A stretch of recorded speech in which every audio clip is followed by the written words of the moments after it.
Bismillahirrahmanirrahim. Assalamualaikum warahmatullahi wabarakatuh.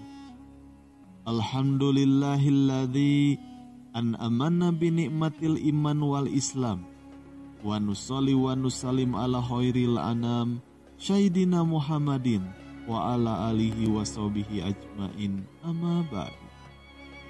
Puji beserta syukur marilah kita panjatkan kepada Allah Subhanahu wa Ta'ala yang telah memberikan beribu-ribu nikmat. Tidak lupa sholawat dan salam tercurahkan kepada Nabi Muhammad Sallallahu Alaihi Wasallam, keluarganya beserta sahabat. Semoga kita semua mendapatkan syafaatnya dan mendapat petunjuk hingga hari kiamat nanti.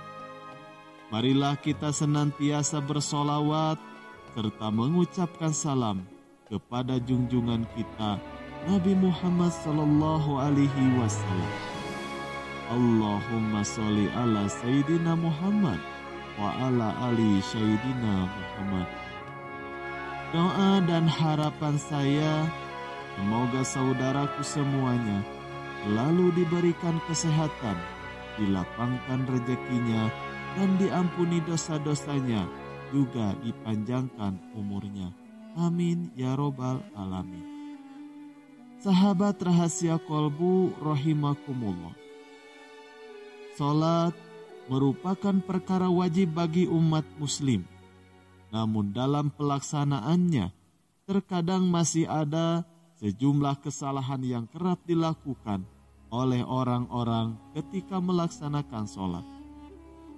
Yang jika kesalahan itu sampai dilakukan, maka dapat mengurangi pahala sholat, bahkan bisa membatalkan sholatnya. Lalu apa sajakah kesalahan tersebut? Yang pertama, salah dalam membaca Al-Fatihah. Dalam fatwa yang dikeluarkan oleh Lembaga Fatwa Mesir, Syekh Ahmad Mamduh, beliau memberikan penjelasan tentang kesalahan di dalam pengucapan Al-Fatihah yang hal ini jika dilakukan akan dapat membatalkan sholat. Beliau menjelaskan bahwa kesalahan yang sering dilakukan dalam membaca surat Al-Fatihah akan bisa membatalkan sholat jika ada kesalahan itu tampak jelas.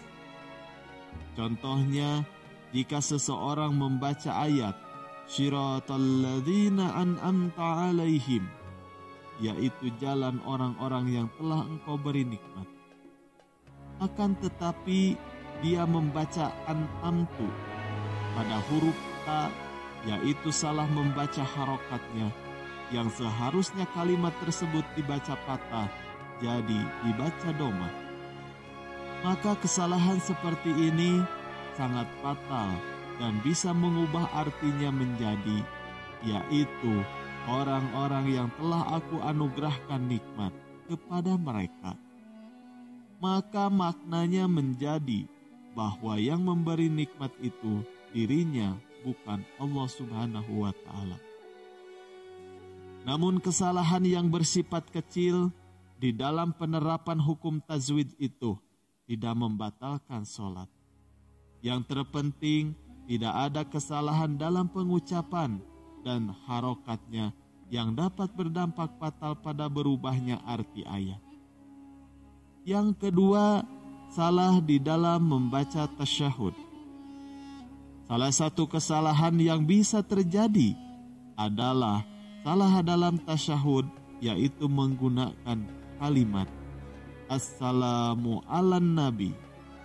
Yang benar adalah sebagaimana yang diriwayatkan dalam hadis sahih adalah Assalamualaikum ya ayuhan nabiyyu. Yang ketiga, tidak tumaninah di dalam sholat. Rasulullah Sallallahu Alaihi Wasallam bersabda, Allah tidak melihat seorang yang tidak menegakkan tulang punggungnya atau rukuknya dan sujudnya. Maksud dari hadis ini adalah dia tidak diam sebentar ketika berdiri, ruku dan sujud atau menyempurnakan perbuatan tersebut. tetapi justru terburu-buru dalam melakukan gerakan sholat lainnya. Yang keempat, mendahului imam. Nabi Muhammad SAW telah melarang orang yang menjadi makmum untuk mendahului gerakan imam ketika sholat berjamaah. Sebagai contoh, makmum sujud lebih dulu sebelum imam sujud, atau makmum berdiri mendahului imam, dan yang lainnya. Nabi Muhammad SAW bersabda, apakah orang yang mengangkat kepalanya sebelum imam itu tidak takut bahwa Allah akan mengubah kepalanya menjadi kepala himar atau menjadikan rupanya seperti rupa himar? Hadis riwayat Bukhari. Lalu yang kelima, orang yang sholat tidak sujud dengan 7 anggota sujud. Misalnya, ketika melakukan sujud, keningnya tidak menyentuh tempat sujud, tapi justru dia menggunakan ubun-ubun kepala atau dengan sengaja mengangkat keningnya hingga mengambang.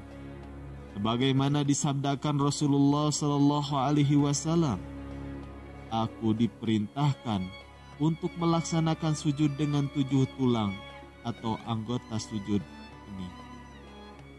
Beliau lantas memberi isyarat dengan tangannya, menunjuk hidung, kedua telapak tangan, kedua lutut, dan ujung jari dari kedua kaki, dan tidak boleh tertahan oleh rambut atau pakaian sehingga menghalangi anggota sujud.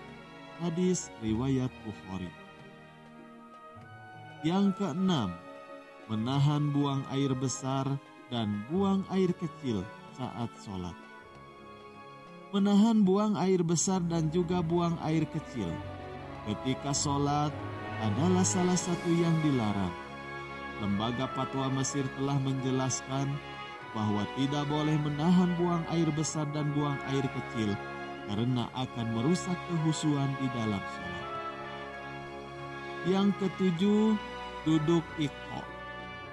Dalam sebuah hadis dijelaskan bahwa Rasulullah SAW melarang duduk iqo karena seperti anjing. Dari Abu Hurairah radhiyallahu an, dia berkata, Rasulullah SAW memerintahkan kepadaku dengan 3 perkara dan melarangku dari 3 perkara. Beliau memerintahkanku dengan 2 rakaat duha pada setiap hari, witir sebelum tidur, dan puasa 3 hari pada setiap bulannya. Dan melarangku mematuk dalam sholat seperti ayam mematuk, duduk seperti duduknya anjing, dan menoleh seperti berpalingnya serigala. Hadis riwayat Ahmad. Jadi posisi iko yang dilarang, salah satunya adalah ketika sujud, tapi pantatnya ikut menempel ke lantai atau tidak diangkat. Dan bagian punggung kakinya juga menempel ke lantai seperti duduknya anjing. Atau saat ketika duduk membaca Rabbi firli warhamni, posisi pantat menempel pada lantai, tidak pada kaki. Yang kedelapan, menekuk lutut ketika ruku padahal mampu meluruskannya. Ketika dalam posisi ruku, lutut harus tegak lurus. Begitupun dengan bagian punggungnya, terkecuali bila memang ada suatu penyakit tertentu yang membuat orang yang sholat itu tidak bisa meluruskan lututnya ketika ruku. Rasulullah SAW bersabda, wahai kaum muslimin, tidak sah sholat seorang laki-laki yang tidak menegakkan tulang punggungnya ketika ruku dan sujud. Hadis riwayat Ibnu Majah. Yang kesembilan, tertawa dalam sholat. Menurut jumhur ulama, tertawa di dalam sholat itu akan membatalkan sholat. Begitu juga ketika orang yang sedang sholat itu berbicara, sebagaimana sabda Nabi Muhammad SAW. Tertawa terbahak-bahak membatalkan sholat dan tidak membatalkan wudhu. Hadis riwayat Imam Dar Al-Qutni. Wallahu a'lam bishawab. Sekian yang bisa kami bagikan, semoga bermanfaat. Wassalamualaikum warahmatullahi wabarakatuh.